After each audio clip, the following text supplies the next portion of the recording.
Jai Ho, my dear students. I am Ratnakar Suryamshi from SK Public School. See, till the last class, we have learnt about what we have learnt. We will see just once. See, already we have learnt the meaning of democracy, features, mainly four important features we have learnt, right? Then coming to the main point today. Today we will see once again the definition, simple definition, what we have learnt in the beginning. Say democracy is a form of government in which rulers are elected by the people, right?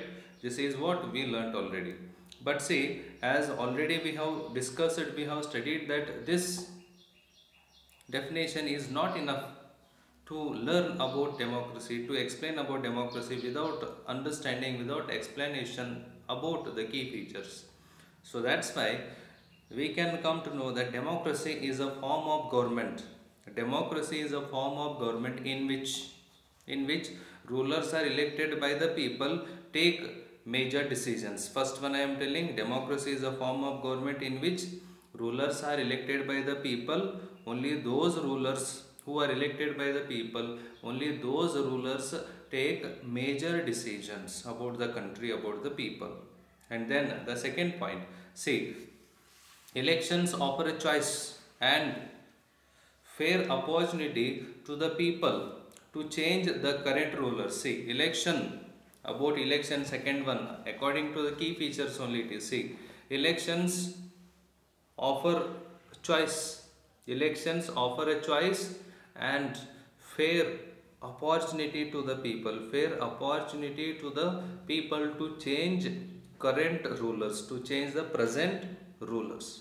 I mean, present which party is ruling, that party could be changed by the people if they get fair opportunity in the elections. So that type of election should be held in democracy. And see, the choice and opportunity is available to all the people on an equal basis. I mean, to change the government, this right, this choice and opportunity should be given to all the people on an equality base. On which base?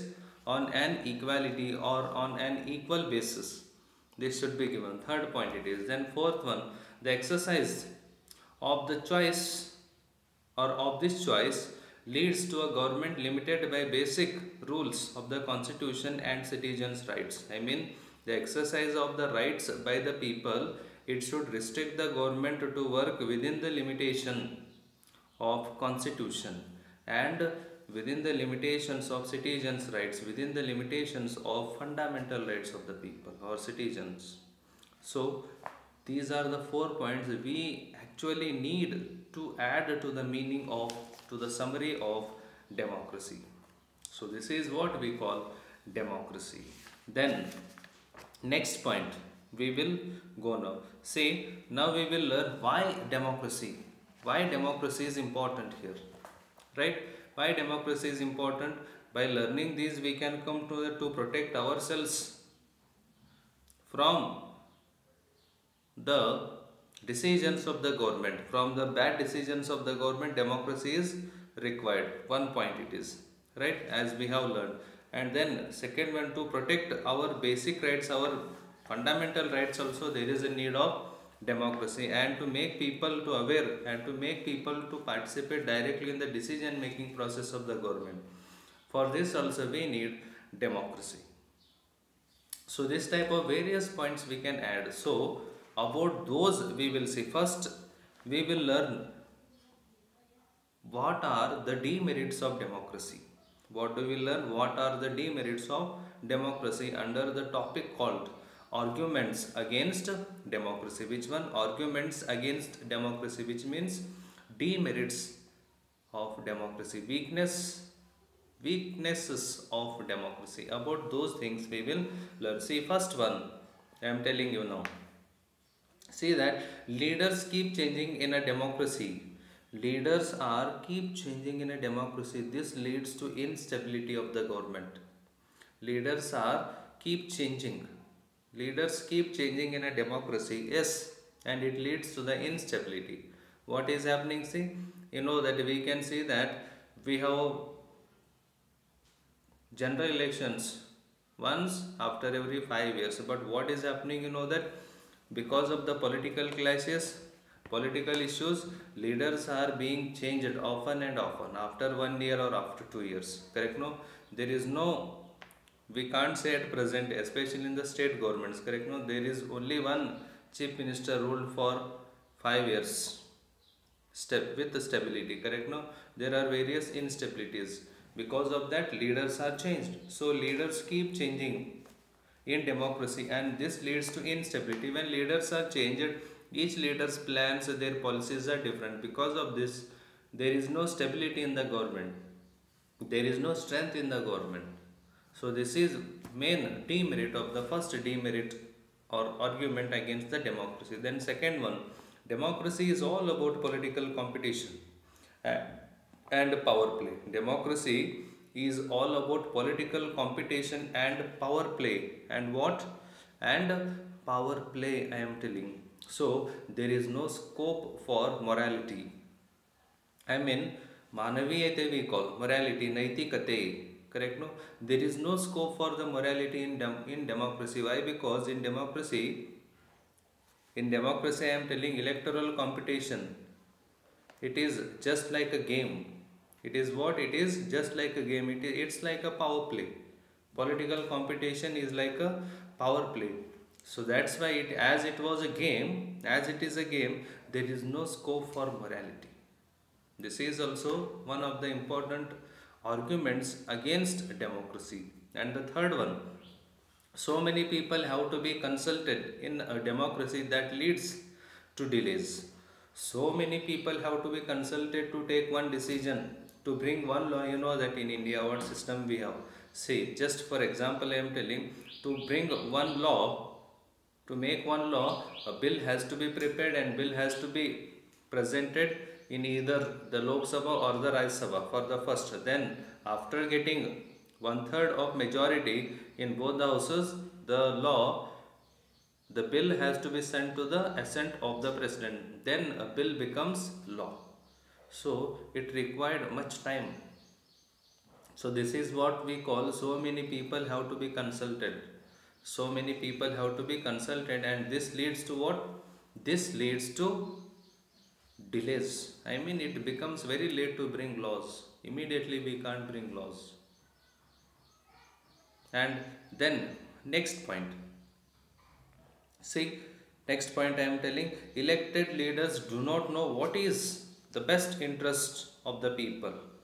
It leads to bad decisions. I mean, elected people do not know what is the interest, what are the needs, what are the aspirations of the people. And if they do not know the aspirations, needs of the people, those leaders take bad decisions.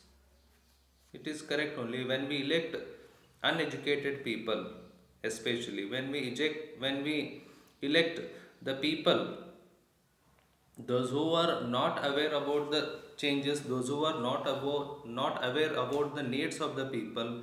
If we elect the people like them, or the leaders like these, then those leaders take bad decisions which could badly impact on the lives of the common people, on the lives of the citizens of a democratic country. So this is also the main argument of against the democracy.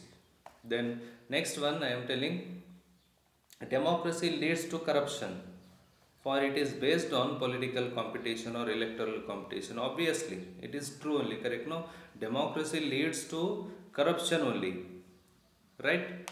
And why? Because see, it is based on electoral competition. However, election is like one competition, it is like one game. Somehow somebody, some political party, some leaders want to win. So that's why they may reach to any level to win this. They may practice any malpractices or any fraud things to win these electoral competitions. So because of that, in a democracy we can see the corruption. So democracy leads to corruption, for it is based on electoral competition. And then next one. Now next one I am telling you, ordinary people do not know what is good for them. Ordinary people don't know what is good for them or what is best for them, and they should not decide anything. I mean, ordinary people do not decide anything here. They just cast their votes without thinking much about the leaders, about the characteristics, or about the personality of a candidate. Right? This is also the main demerit or the argument against the democracy. Okay, so these are the important demerits of democracy. See, as I told you that these are the arguments against the democracy. See, clearly democracy is not a magical solution. By learning this, we can understand that democracy is not a magical solution for all the problems. It is not, it cannot provide solutions, magical solutions, immediate solutions for all the problems of the people. It has not ended. For example, I am telling, democracy has not ended poverty in many democratic countries. Correct? No, including India, poverty has not ended, even though we are democratic, right? Since many years, right? Almost now, more than 60 years, but not more than 60 years, now almost more than 70. Correct? No, but till today, poverty has not ended. This is also the demerit. And even say democracy as a form of government only ensures that people take their own decisions. This does not guarantee that their decisions will be good. Correct? No? But see, democracy can't provide magical solutions to all the problems. For example, poverty has not ended in many democratic countries. Correct? No? But see, we have to understand that democracy is just a form of government, and it ensures that people should take their decisions. Only it guarantees that the right should be given to the people about decision making system. But it doesn't give any guarantee, any assurance about the decisions taken by the people will be good or would be good. So then people can make mistakes, obviously. Correct? No, we can make mistakes. Sometime we may cast our votes to the bad person, to the bad candidate also. And involving the people in these decisions does lead to delays in decision making. And it also true that democracy leads to frequent changes in leadership. Democracy leads to what? Frequent changes in the leadership, as well as the decision making system delays, as many people have to be consulted. So decision making may be, or it may delays in democracy. And even say that the leaders keep on changing in democracy.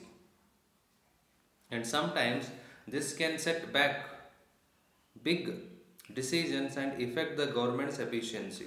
When leaders are keep on changing, at that time the policy of the government may experience the setback, and there will not be any effective efficiency in the government administration, in the governance of the government. And see, these arguments show that the democracy is a kind of government where we see may not be the ideal form of government in real life. The real question that we face here, that is different. The democracy is better than the other form of government, right? We can't say that a democracy is the finest, is the best form of government. We can't say like that, because democracy also has demerits, faults. But comparing to the other forms of government, we have to understand that the democracy is the better form of government comparing to the other forms of government. So how democracy is a better form of government comparing to the other types or forms of government? We need to understand, we need to learn about the merits of democracy. I mean the arguments for democracy. What? Arguments for democracy. So about the arguments for democracy, we will learn in the next class. Thank you. Jai Hind.